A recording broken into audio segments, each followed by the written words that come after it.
오늘 여러분과 같이 나눌 말씀의 제목은 실수와 전화위복이라는 좀 너무 거창해 보이는 제목을 정해봤습니다. 지금 여러분은 무슨 말씀을 듣고 있냐면 창세기에 있는 아브라함의 이야기를 통해서 복이라라는 그런 시리즈를 듣고 계십니다. 저도 처음 하는 시리즈이긴 하지만 이 복이라라는 시리즈를 통해서 우리 사랑하는 성도님들이 정말 복된 성도 되시길 바라고 복의 근원의 삶을 살 수 있게 되기를 간절히 소망합니다. 오늘은 여러분과 같이 나누고 싶은 주제는 복의 근원이 되었던 아브라함도 그 다음에 바로 한 일은 무엇이었을까요? 실수였습니다. 인생에서 두 번 오면은 참 부끄러울 만한 그런 실수인데, 사실 아브라함은 이 실수 한 번으로 끝나는 것이 아니라 너무 똑같은 실수를 한 번 더 하기도 합니다. 그럼에도 불구하고 제가 여기서 집중하고자 하는 것은 아브라함의 이런 엄청난 실수, 정말 이 생각만 해도 참담한 그런 실수를 했음에도 불구하고 복의 근원이 된 아브라함을 지키시고 회복시키시는 하나님, 그 하나님을 여러분에게 소개시켜 드리길 원하고, 우리가 인생에서 살다 보면 때로는 실수할 수 있지만 실수의 원인이 무엇인지, 그리고 혹시 실수한다 할지라도 우리 하나님은 어떻게 지켜주시고 어떻게 돌보아 주실지를 여러분과 같이 나누고 싶은 것입니다. 오늘 아브라함의 실수는 여러분이 잘 아는 내용이라서 간략하게 설명을 드린다면 이렇습니다. 복의 근원이 되어서 가나안 땅으로 이제 갔던 아브라함이 그 땅에 기근이 왔습니다.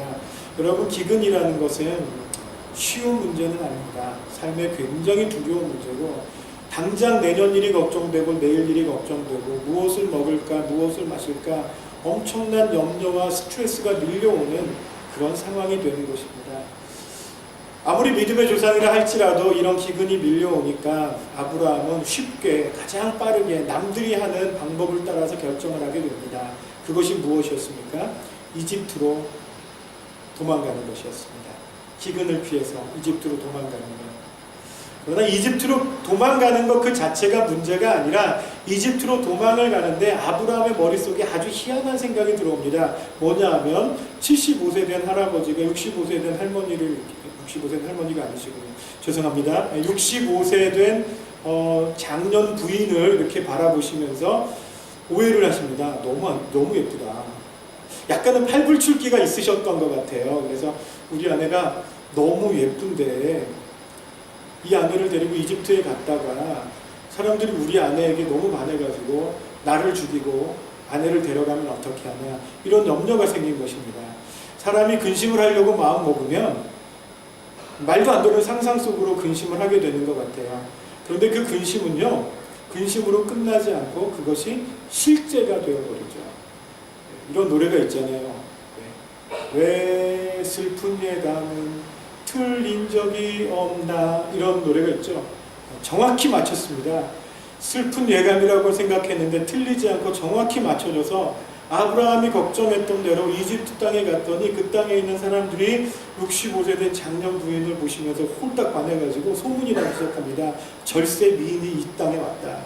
그런데 그 소문이 누구의 귀까지 들어가게 됐냐 하면 임금의 귀까지 들어가게 됐다는 거예요. 바로 왕의 귀까지. 아니, 그 이집트의 나라의 백성이 몇 명인지는 모르겠지만 가나안 땅에서 피나온 65세 된 그 여인이 나이가 얼마가 됐는데 얼마나 아름다운지 모르겠지만 왕에게 불려나갔고, 왕이 그 여인을 보더니 홀딱 반해가지고 그 여인을 아내로 데려오려고 합니다. 그런데 아브라함이 그때 어떤 말을 미리 선수를 치죠? 입을 맞추었습니다. 살해하고. 여러분이 잘 아는 이야기입니다. 어떻게 맞췄습니까? 당신은 아내라고 하면 나를 죽일 테니까 당신을 내 누이라고 알아. 엄밀하게 말하면 틀리지 않습니다.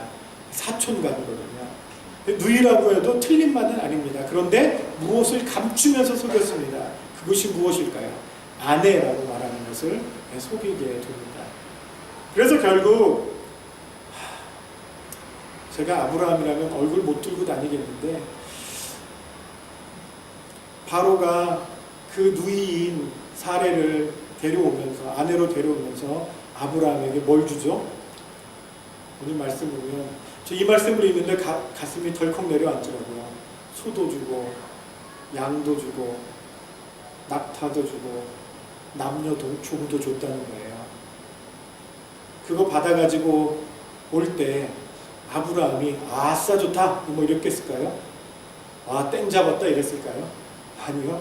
양도 싫고 소도 싫고 노비도 싫고 낙타도 싫고 정말 너무 자기가 참담하고 얼마나 가슴 아팠을까 전 이런 생각이 듭니다. 그리고 돌아와서 아내를 뺏긴 아브라함이 아무것도 할 수 없을 때 그 큰 수치스러운 실수 가운데 하나님이 개입하셔서 바로의 집에 재앙을 내리고 바로로 하여금 깨닫게 하시고 다시 아브라함에게 원래대로 돌아오게 하셔서 다시 복의 근원을 삼아주시는 이야기가 오늘 말씀 속에 나오는 이야기입니다. 저는 아브라함의 이 수치스러운 이 실수가 정말 때로는 저는 이렇게 생각합니다. 야, 차라리 죽고 말지.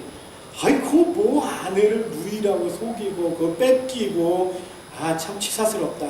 전 이런 생각을 했음에도 불구하고 하나님은 좀 달랐나 봐요. 하나님은 그렇게 말도 안 되는 좀 치사할 정도의 실수를 아브라함이 범했음에도 불구하고 한 번 복의 근원으로 삼으신 아브라함의 인생에 하나님이 개입하시고 그 문제를 해결해 주시더라 하는 것입니다. 저는 오늘 그래서 여러분과 함께 이 실수의 문제 그리고 이 실수의 문제에 개입하셔서 회복시키시는 하나님에 대해서 이야기를 나누려고 합니다. 그래서 먼저 실수에 대해서 생각해 본다면 사람은 누구나 실수할 수 있습니다. 아브라함도 설마 바로 왕이 자기 아내를 뺏어갈 것이라고 상상이나 했겠어요. 한 번 한 거짓말은 끝을 가게 되고 그 바닥을 드러나게 되고 자기가 손 쓸 수 없는 그곳으로 가게 되는 그런 상황에 이르렀을 때 아브라함이 얼마나 당황스럽겠어요. 저도 제 인생에 굉장히 큰 실수를 한 적이 있습니다.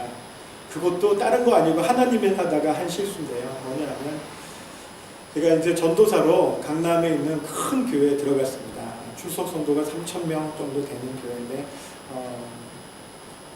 그 교회에 들어가서 제가 담당하는 풀타임 사역자가 됐는데 풀타임 사역자가 된 파트가 무엇이었냐면 주일학교 5학년, 6학년 아이들을 담당하는 전도사가 된 거예요. 주일학교 5학년, 6학년 전도사가 됐는데 숫자가 약 300명 정도 됐어요. 그 아이들이.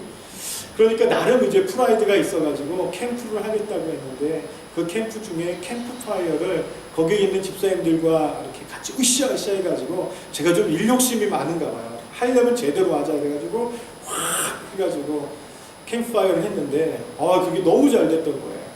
그래서 그 교회 담임 목사님, 제가 너무너무 존경했던 우리 담임 목사님이 딱 보시더니 야, 임전도사 너무 잘했다. 이거 앞으로 대만에서 120명이 오게 되는데 그 팀을 데리고 수련회를 이렇게 해서 캠프파이어를 인도해봐라.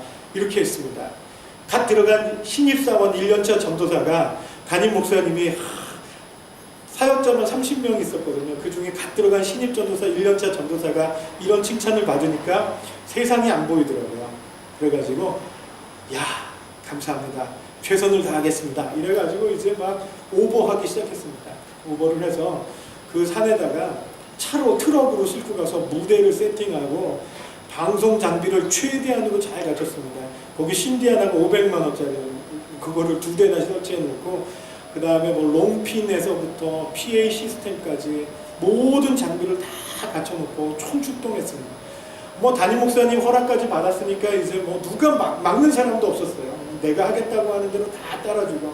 그래서 정말 엄청난 양의 분량을 준비를 해 놓았습니다. 그런데 막상 시작하려고 하니까 하늘에서 큰 비가 내리는 거예요.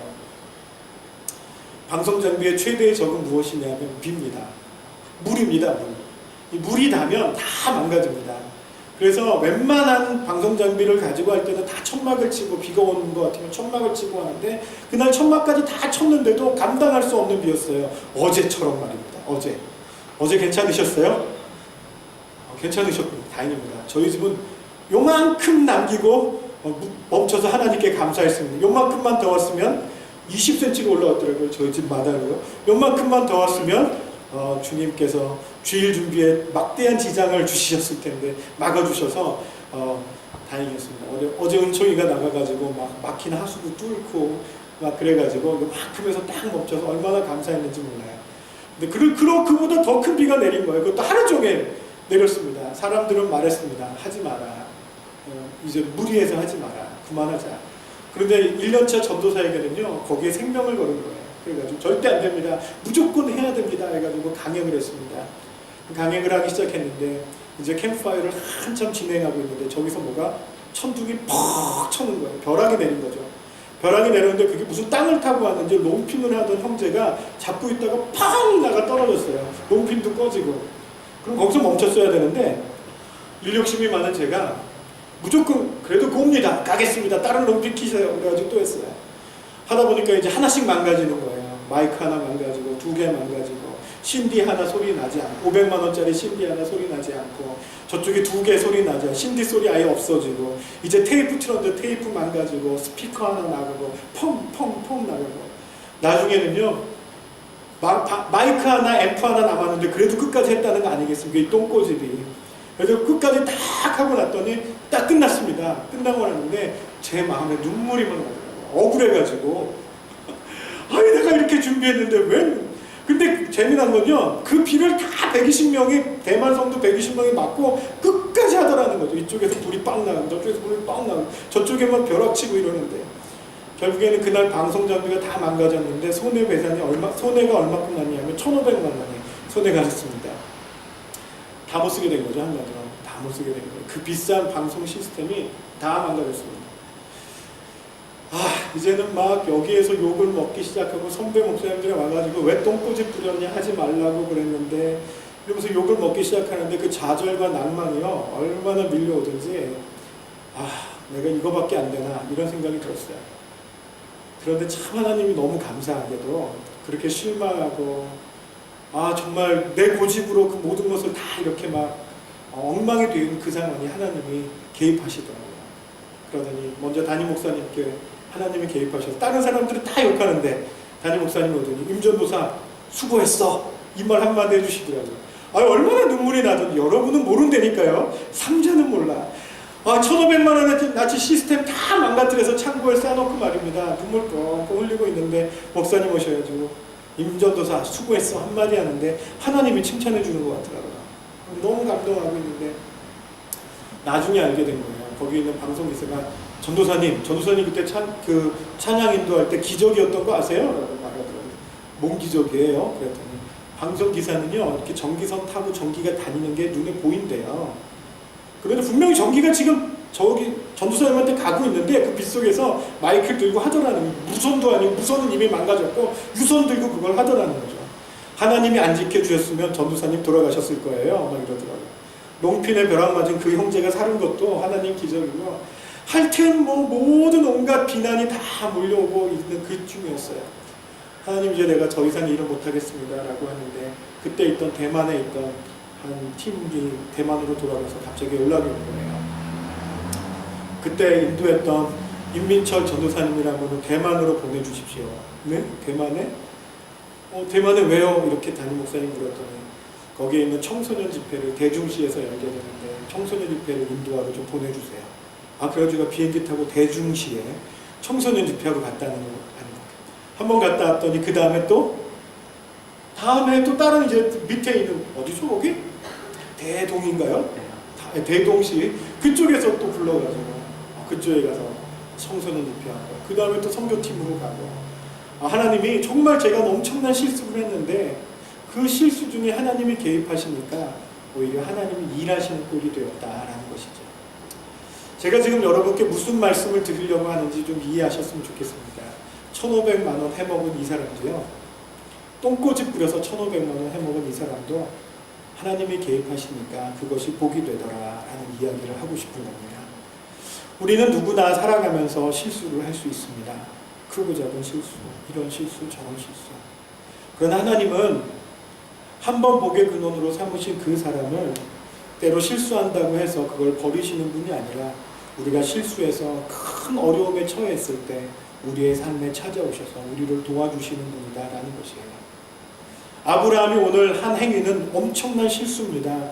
하나님의 구속사를 흐트러 버릴 만한, 예수님의 조상을 바꿔버릴 만한 엄청난 실수를 범한 것입니다. 그럼에도 불구하고 그 아브라함의 인생에 개입하시는 그 하나님이 오늘 우리 사랑하는 소망교회 성도님들의 하나님이심을 믿고 감사하시기를 주님의 이름으로 축원합니다. 사람은 누구나 실수합니다. 어떤 사람은 실수해서 넘어지는 사람이 있는가 하면 어떤 사람은 실수 중에 그 실수를 듣고 일어나는 사람이 있기도 합니다. 하나님이 원하시는 사람은 어떤 사람일까? 실수 가운데 넘어지는 사람이 아닙니다. 그 실수 가운데서 일어나도록 도우시는 분이 우리 하나님이십니다. 여러분의 인생에 내가 큰 실수를 했구나, 내가 큰 실패를 맛보았구나, 내가 정말 내 자신에게 실망스럽구나, 내가 이거밖에 안 되는가 라고 생각하는 분이 있다면 오늘 여러분의 삶에 하나님이 개입하셔서 회복하시는 놀라운 은혜가 있게 되시기를 주님의 이름으로 간절히 축원합니다. 저는요, 여러분들이 정말 그런 복된 사람이라는 것을 믿어 의심치 않습니다. 저는 여러분이 이런 복의 근원이 될 수 있기 위해서 기도하고 있습니다. 때로는 우리가 모두가 다 실수합니다. 목사님, 저도 실수해요. 지금은 저는 예전에 전도사 1년차 때 얘기를 꺼내들었지만 지금은 실수 안 하는 것 같습니까? 아니요. 지금도 엄청난 실수를 하고 있습니다. 그러나 그때그때마다 하나님이 계획하시고 모든 것이 합력해서 선을 이루게 하신다고 그 실수를 바꾸어서 복으로 바꿔주시는 하나님을 경험하면서 오늘 또 사역하고 있는 것입니다. 그러기에 여러분의 삶에 어떤 실수가 있는지 잘 모르겠지만, 어떤 실패를 경험하셨는지 잘 모르겠지만 그 가운데 일하시는 하나님을 경험하신다면 여러분에게 또 다른 축복이 있게 될 줄로 믿습니다. 오늘 아브라함의 실수를 통해서 우리가 배워야 될 교훈이 먼저 있습니다. 아브라함은 실수했습니다. 실수한 건 실수로 인정이 돼야 됩니다. 아무리 실수를 복으로 바꿔주셨다 할지라도 실수는 실수인 것이죠. 그리고 그 실수를 다시는 하지 않으려는 노력이 필요합니다. 그래서 아브라함의 실수는 무엇이었을까요? 크게 세 가지로 생각해 볼 수가 있는데, 아브라함의 실수 첫 번째는 무엇이냐? 그는 영적인 삶에 실패하였다라는 것이죠. 아브라함의 실수는 어디서부터 시작되느냐면 영적인 삶의 실패에서부터 옵니다. 우리는 대부분 그 상황을, 그런 걸 잘 모르고 사는 것 같아요. 우리의 영적인 삶이 우리의 삶의 실제적인 실수로 이어질 수 있다는 것을 모르는 것 같습니다. 여러분, 내 영혼이 실패하면요, 우리의 삶은 그대로 하나님 앞에 실수하는 삶으로 이어질 수 있습니다. 아브라함은 지금 영적인 삶에 실패했다는 것을 단적으로 드러내는 것이 무엇이냐면 바로 19절까지만 해도 아브라함은 어떤 사람이었습니까? 하나님의 음성을 듣고 하나님께 묻고 하나님이 이끄시는 대로 갈 바를 알지 못해서 갔던 사람입니다. 하나님이 일로 가라 하면 일로 갔고 저리로 가라 하면 저리로 갔던 사람. 그리고 가는 곳마다 무엇했습니까? 그곳에 단을 쌓고 예배를 쌓았던 아브라함입니다. 그런데 오늘 기근이 오니까 어떻게 하죠? 어떻게 합니까? 예배했다는 것이 없어요. 하나님께 물었다는 것이 없습니다. 하나님이 이끄심을, 인도하심을 받았다는 장면이 없습니다. 쉽게 말하면 아브라함도 기근이 오니까, 두려움이 밀려오니까 마음 바쁘게 되고 서두르게 되고, 그러면서 어떤 결정을 하게 됩니까? 남들이 가니까 나도 가자, 저 사람이 가니까 나도 가자. 사람을 따라가고 상황을 따라가면서 하나님께 묻는 삶이 끝나버리는 것이죠. 그게 첫 번째 실수였다는 것이죠. 다 지나간 일이지만 만약에 우리가 한번 상상을 해봅시다. 기근이 왔을 때 아브라함이 하나님께 한 번만 물었다고 한번 생각해 보세요. 하나님이 떠나라고 했으니 떠나서 이곳까지 왔습니다. 그런데 이 땅에 기근이 왔습니다. 하나님 이제 어떻게 할까요? 라고 물어서 하나님이 그래, 그러면 잠시 피해서 이집트 땅으로 가라. 하나님이 이렇게 말씀하신 걸 듣고 움직였다면 아브라함이 갈 때 어떤 확신을 가졌을까요? 하나님이 인도하시는 거야. 그런데 지금 아브라함이 그걸 묻지 않고 갑니다. 사람들이 가니까 가고, 너도 가니까 나도 가고, 저 사람이 투자하니까 나도 투자하고, 저 사람이 이 일하니까 잘 된다니까 나도 이 일 한번 해보고, 내가 지금 이대로 있으면 뒤처지는 것 같고, 이대로 있으면 망할 것 같고, 그래서 어떻게 합니까? 남들이 가니까 나도 같이 뛰기 시작합니다. 인간의 특성이잖아요. 왜 뛰는지 모르는 저 사람 뛰면 나도 뛰어야 될 것 같은 불안감. 그래서 같이 뛰어 들어갔는데 거기에 묻지 않습니다. 내 힘으로 결정했습니다. 내 의지로 결정했습니다. 그러니까 마음에 갑자기 확 밀려오는 두려움이 있습니다. 그게 뭐예요? 뜬금없이 내 아내가 너무 예쁜데, 이게 떠오르는 겁니다.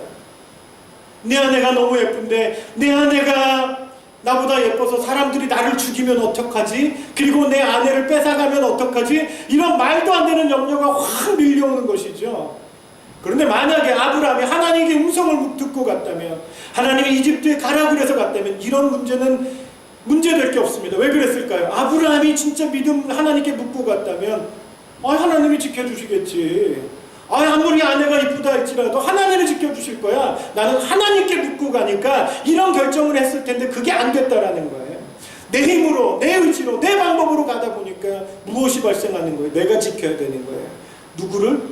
아내를. 누구를? 내 자신을. 그래서 두 번째 실수를 하게 되죠. 그것이 무엇입니까? 거짓과 타협입니다. 하나님께 묻지 않고 하나님과 영적인 삶이 관계가 끊어지니까 두 번째 등장하는 것은 거짓과 타협입니다. 거짓은 참 쉽죠. 거짓은 참 빠른 길입니다. 쉽고 빠른 길이 우리를 바른 길로 인도하는 것은 아닙니다. 지름길이라고 꼭 좋은 것은 아닙니다. 질러가는 길이 옳은 길은 아닙니다. 그런데 아브라함이 지름길을 택합니다. 빠른 길을 택합니다. 쉽게 모면하려고 합니다. 그것이 무엇이었을까요? 거짓이었습니다. 속이는 거였습니다. 아내라고 하지 않는데, 누이라고만 하는데. 그러나 그 속임은 거짓의 결과를 그대로 가져왔습니다. 아내를 빼앗겼고 자기는 집에 돌아와서 슬피 울며 이를 갈라냈습니다. 여러분, 우리의 대부분의 실수는 어디서 나오는 줄 아십니까? 바로 이 쉽게 가려는 습성 때문에 나오는 것입니다. 거짓으로 빠르게 가는, 거짓으로 위기를 무는, 정직하게 부딪히기보다 타협하고 거짓을 습관들이고, 그것이 우리를 넘어지게 한다는 것이죠. 아브라함은 여기서 넘어졌습니다. 자기는 그냥 한마디 거짓이면 그걸로 끝날 줄 알았는데 그게 그런 결과를 가져올지는 상상도 못했던 것 같아요. 그러나 하나님은 그냥 두시지 않죠. 네가 말한 그대로 해주마. 상상도 못할 바로 왕의 궁에 불려가는 엄청난 일들이 발생하게 된다는 것이에요. 여러분, 우리에게 중요한 것은요, 정직입니다. 그리스도인에게 중요한 것은요, 빠른 길이 아니라 바른 길입니다. 멀리 가는 게 아니라 바르게 가는 게 중요한 것이에요. 여러분, 그러므로 타협하지 말고 거짓됨으로 나아가지 말고 정직하게 나아갈 수 있는 우리 복된 그리스도인들 되시기를 바랍니다. 헝가리의 유명한 작곡가 중에 피아니스트자 작곡가 중에 프란츠 리스트라는 사람이 있다고요. 저도 잘 몰라요. 저도 예화집에서 읽은 것입니다. 근데 그 예화집이 너무 기억에 나서 오늘 여러분께 나눠드리는데, 프란츠 리스트라는 사람의 일화가 있는데, 그 프란츠 리스트는 유명한 피아노 연주자였다, 작곡자였다고 합니다.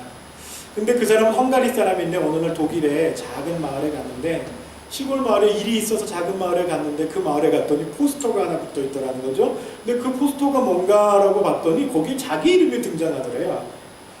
프란츠 리스카 이름이 등장하는데 뭐 어떻게 등장하냐면, 자기가 알지도 못한 어떤 여자 피아니스트가, 무명의 피아니스트가 자기는 프란츠 리스카의 제자다 이러면서 연주회를 여는 거예요. 돈 벌겠다고 하는 거죠.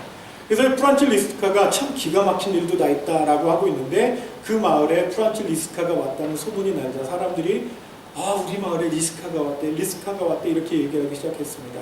그리고 그 말은 누구에게 들어갔을까요?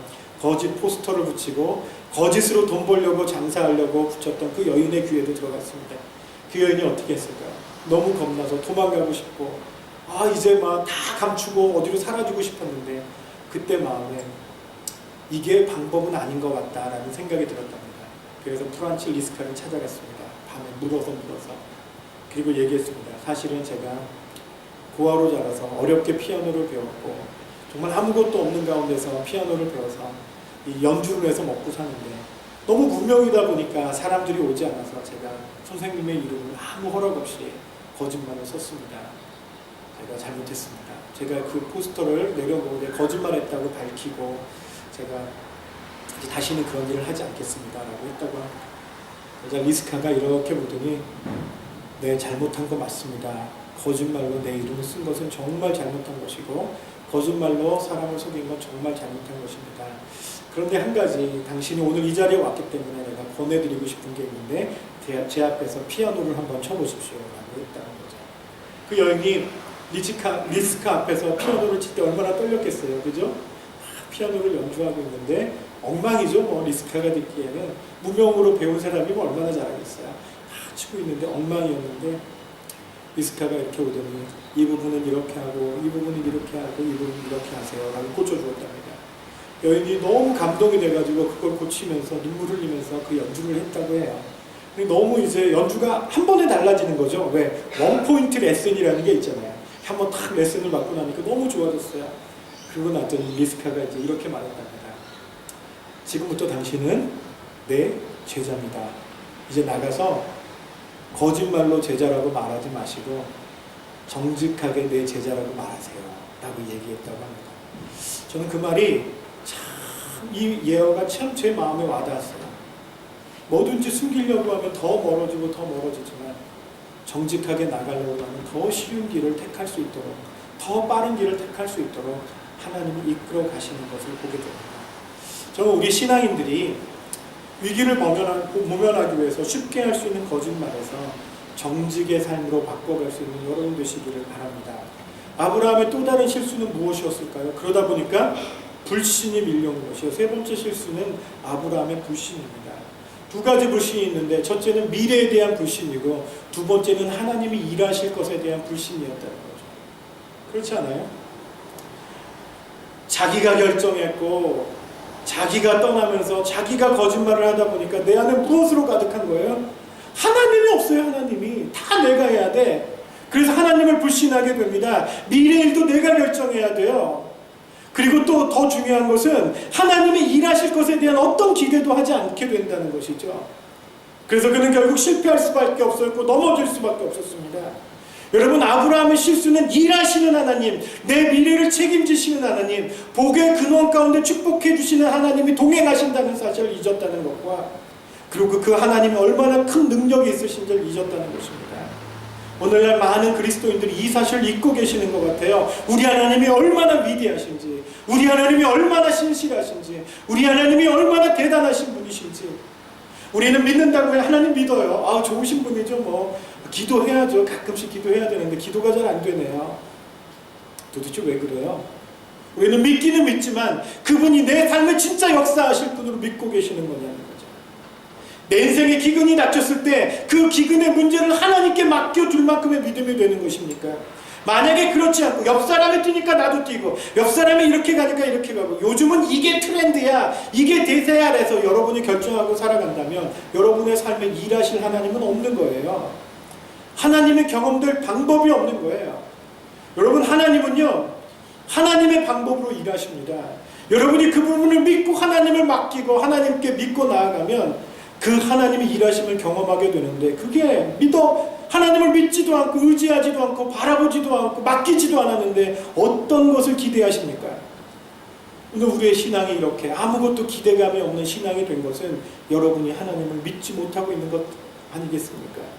기대하십니까? 하나님의 여러분의 삶에 역사하실 것을. 우리는 아브라함의 실수를 반복하지 않았으면 좋겠습니다. 그러나 제가 말하고자 하는 포커스는 이것입니다. 아브라함이 이런 실수를 범했어요. 크게 세 가지로. 어떤 실수를 범했습니까? 영적인 생활에서 무너졌고, 그 다음에 거짓과 타협으로 해결하려 하였고, 하나님을 철저히 불신한 가운데서 이루어진 그 실수라 할지라도 참 놀라운 것은요, 저 같으면 아유 그거밖에 안 되냐, 내가 복의 근원을 삼았는데 때려쳐 다른 사람 뽑아 이랬을 텐데 하나님이 그 상황 속에 개입하시더라는 거예요. 하나님이 아브라함의 일 속에 개입하시더라라는 이야기입니다. 여러분, 복의 통로가 얼마나 큰 축복인지 우리는 모르는 것 같아요. 우리는 복의 통로가 됐다는 것이 아무런 것이 아닙니다. 복의 통로가 되신 여러분의 삶 속에는요 하나님이 개입하십니다. 하나님이 일하십니다. 하나님이 아브라함을 회복시키셨던 방법은 어떤 게 있을까요? 첫째, 그분은 찾아오십니다. 아브라함의 문제 한 중심에 찾아오십니다. 그 막바지에 아내를 완전히 뺏기고 아브라함은 스스로 울면서 탄식할 수밖에 없는 그 상황 속에 하나님이 개입하시고 찾아오셔서 이제는 끝이라고 하였던 그곳에 하나님의 역사하시기 시작합니다. 여러분, 하나님은 삶의 문제 가운데 한가운데 역사하시는 거예요. 제자들이 풍랑을 만나서 바다 한가운데 떠 있을 때 우리 주님이 어떻게 하셨죠? 여러분 상상해도 재밌지 않아요? 주님은 유머러스 하신 분인 것 같아. 제가 보기에 풍랑이 막 이렇게 밀려오면 제가 하나님이라면 어떻게 했을까요? 클릭 하나 딱 눌러서 풍랑 끝? 하늘에서 해줬으면 풍랑 끝나잖아. 그런데 참 웃기신 분이죠. 그걸 뚫고 무리를 걸어가지고 팍 나와요. 제자들이 뭐 유령이다 싶을 정도로. 참 유머러스하지 않아요? 그냥 기도하시다 말고 저기서 이쪽에서 예수님 기도하고 제자들은 풍랑 만났으면 기도하시면서 풍랑아 멈춰라, 제자들 살려줘라 이러면 될 거를 그걸 뚫고 걸어오셨다는 게 참 대단하시지 않습니까? 근데 여기 상징성이 있다는 거 아십니까? 굳이 그렇게 안 하셔도 되는데 그 제자들의 문제 한 중심에 찾아오셔서 하나님의 살아계심을 드러내고 싶은 주님의 마음을 아시는 거예요. 여러분, 우리 문제가 너무너무 많고 정말 우리 하나님 쉽게 해결할 수 있는데도 하나님이 굳이 여러분의 삶 가운데 중심에 찾아오셔서 여러분의 문제에 함께 하시고 싶어하는 것 여러분 알고 계십니까? 다윗이 사울의 포위되어 죽게 되었을 그 가운데 찾아오시고, 다니엘이 사자굴에 갇혔을 때 그 중심에 찾아오시고, 오죽했으면 우리가 범죄해서 죽게 되었을 때, 영원한 생명을 잃게 되었을 때 정말 오지랖도 넓으신 우리 하나님이 인간의 몸을 딱 바꿔 입으시고 이 땅에 오셔가지고 십자가에 매달려 죽기까지 정말 그렇게까지 우리를 사랑하셔야 했을까라고 싶을 만큼 우리를 사랑해 주셨던 분임을 여러분 알고 계십니까? 그게 바로 복의 근원이 누리는 사람의 축복입니다. 두 번째, 하나님은 어떻게 하셨을까요? 오셔가지고 해결하셨습니다. 어떻게 해결하셨죠? 찾아오신 것으로 끝나는 게 아니라 그걸 해결하시기 시작하는데 하나님의 방법으로 해결하십니다. 성경에는 쉽게 표현되어 있습니다. 바로의 집에 재앙이 내렸다. 근데 그 재앙이 설명이 안 돼요. 설명이 안 되는데 좀 재미나죠. 거기 어떤 설명도 없는데 바로가 다 알고 있는 거예요. 아브라함을 불러가지고 야, 너 왜 네 아내를 누이라고 속였냐? 이게 누가 말해준 거예요 지금? 참 재밌지 않아요? 어떤 재앙을 내려는지 모르겠어요. 밤에 꿈에 나타나가지고 하나님이 바로 목을 딱 조이고 죽을래 살래 그거 아브라함 아내 이랬는지 뭐 어땠는지 잘 모르겠어요. 근데 한 가지 확실한 것은 하나님이 일하시니까 바로가 하나님이 일하신 걸 알고 하나님이 원하시고 하나님이 의도하시는 게 무엇인지 분명히 알더라는 거예요. 여러분, 이게 하나님의 일의 특징이신데 여러분, 하나님이 일하시면 여러분이 모를 것 같죠? 아니요. 하나님은 여러분 모르게 일하시지 않습니다. 하나님은요, 하나님이 일하시고 나서 분명하게 보여주십니다. 내가 한 거야, 내가 한 거. 그게 그냥 나오는 게 아니라 헨리 블랙가비 목사님의 지은 하나님을 경험하는 삶이라는 곳에 우리 삶공부 시리즈에 있는데 그곳에서 등장합니다. 하나님은 하나님의 일하심을 나타내신다고요. 그래서 사람들이 하나님을 경험하게 하신다고. 오늘 바로가 그 밤에 무서운 하나님을 경험한 거예요. 전엔 듣도 못했던 그 신. 근데 그분이 무슨 말을 했는지 어떤 재앙을 내렸는지 모르지만 하나님이 개입하셔가지고 바로의 깨달음을 주시고 그녀가 아브라함의 아내임을 알게 하시고 아무것도 거두지 못하고 그냥 다 가지고 나갈 수 있도록 이렇게 조치를 취하게끔 너무 디테일하게 하나님이 분명하게 일하신다는 거죠. 여러분, 우리는 여기서 엄청난 교훈을 얻을 수 있어야 합니다. 하나님이 여러분 두리뭉실 일하시는 분 같습니까? 뭐가 일이 딱 이게 하나님이 해주신 건가 아닌가 이렇게 아리까리하게 일하시는 분이 아닙니다. 여러분이 하나님을 확실하게 믿고 여러분이 확실한 복의 근원으로서의 삶을 살기로 작정하시면 하나님이 여러분에게 일하심을 보여주시는데 너무도 분명하게 너무도 선명하게 이건 하나님이 일하신 거야 라고 보여주신다는 것이죠. 우리 하나님은 바로 그런 해결자이십니다. 저는 하나님이 여러분의 삶에 이런 해결자 되어주시기를 바랍니다. 여러분의 인생의 삶에 어떤 문제들이 있습니까? 물질의 문제입니까? 건강의 문제입니까? 비전의 문제입니까? 자녀의 문제입니까? 그 부분이 진정으로 하나님께 맡겨진다면 하나님은 분명하게 하나님이 일하심을 여러분에게 보여주실 거예요. 그분이 바로 해결자시라는 거예요. 이 해결자가 있는 게 얼마나 우리에게 큰 복인지 몰라요. 제가 초등학교 때 야구를 했습니다. 야구를 했는데 동네 야구 있잖아요. 학교 앞에 이렇게 큰 학교 앞에 공터가 있는데 그 공터에 야구를 했는데 그 공터 끝에 가면은 이렇게 문방구가 쫙 있었어요. 그 앞에서 야구를 하는데 여러분 제가 야구를 하면 운동을 좋아하기 때문에 야구를 하면 포지션이 어딜 것 같습니까? 야구를 하면 상상해보세요. 에? 투수! 아니에요. 저는 투수는 못했어요. 왜? 등치가 커가지고 포수할 사람이 없어가지고 포수를 했습니다. 공 받아줄 사람이 없으니까 공 땅땅 맞으면서. 그래서 저는 어렸을 때 이 마스크도 하고 이 보호장구도 다 입고 동네 야구인데 그리고 포수를 했거든요. 타자는 몇 번을 쳤을 것 같습니까? 4번을 쳤습니다. 4번. 4번은 어떤 선수인지 아시죠? 아무나 하는 4번이 아닙니다. 이게 나름 장타자입니다. 그래서 다른 학교 애들이랑 그날 시합이 붙었는데 답심리 초등학교를 다녔는데 다른 학교 애들이랑 시합을 하는 도중이었어요. 제가 4번 타자로 탁 나가지고 공을 딱 던진 애가 있는데 그때 왜 그 실제 야구공 있잖아요. 그 홈키공인가 그거 알루미늄 배트를 쳤거든요.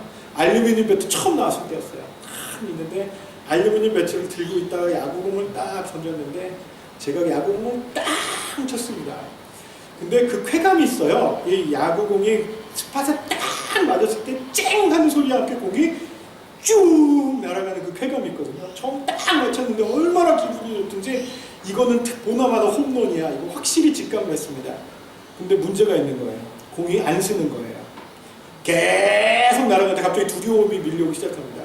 무슨 두려움일까요? 동네 야구에는 담이 없습니다. 그냥 날아가는데 문방구 대형 유리창을 향해서 그냥 날아가는 거예요. 저기서 서야 되는데 하는데 아니나 다를까 공이 그대로 날아가가지고 대형 유리창을 빵 깼습니다. 그런데 하필이면 그 문방구 중에서 왜 학교 앞에 문방구 중에 주인 아저씨 성질 고약한 아저씨 계시잖아요. 그 집 문을 팍 유리창을 깬 거예요. 이제 죽었구나. 모두가 다 직감했습니다. 이제 죽었구나 라는 생각이 있는데 아니나 다를까 그 아저씨가 공 들고 나오더니 욕부터 하기 시작하는 거예요. 야 이 개 뭐 이렇게 해가지고 막 잡에 시베 막 들어가는 말이 있잖아요. 말도 못할 욕을 막 하고 나오시는데 그 말에 또 질려가지고 모두가 딱 저는 배트 들고 딱 멈췄고요. 그 친구들도 이제 다 멈춰서가지고 이제 어떻게 하나 해결이 안 나는 거예요.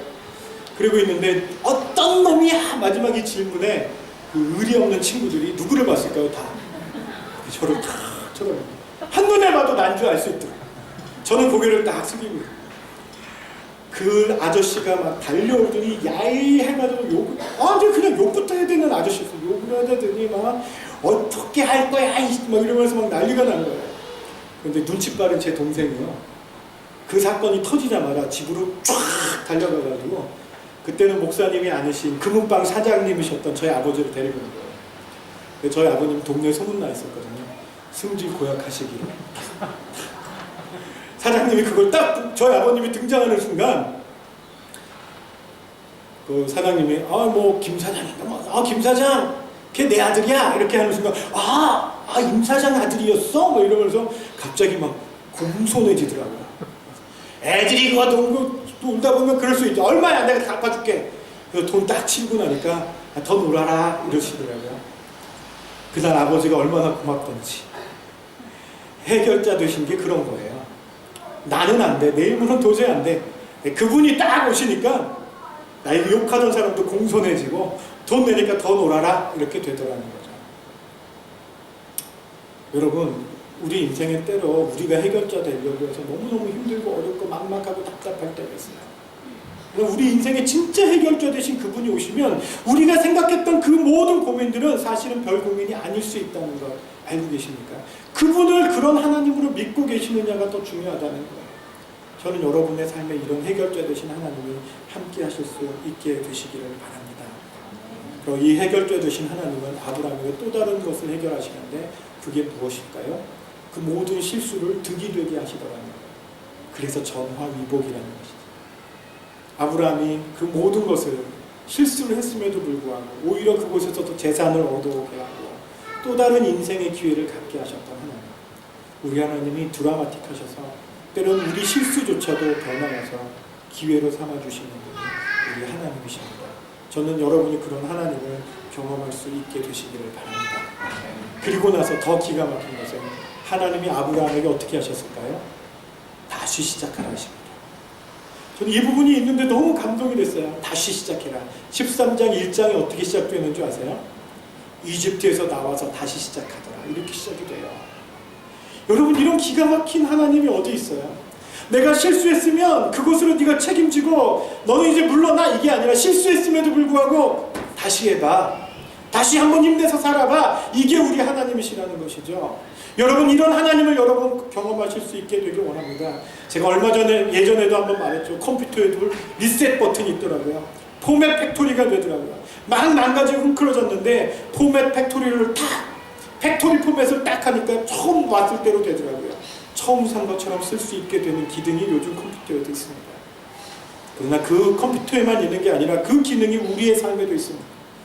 우리가 실수하고 우리가 넘어지고 우리가 잘못했어도 하나님 우리에게 또 다른 기회를 주십니다. 다시 해봐, 다시 해봐. 그게 바로 복의 근원이 누리는 축복입니다. 실수를 전화위복으로 만들어주시고 다시 시작하게 하시는 그 하나님을 우리 사랑하는 성도님들이 경험할 수 있게 해주시기를 바랍니다. 우리 하나님은 실수하는 하나님이 아니십니다. 다시 일으키시는 하나님이십니다.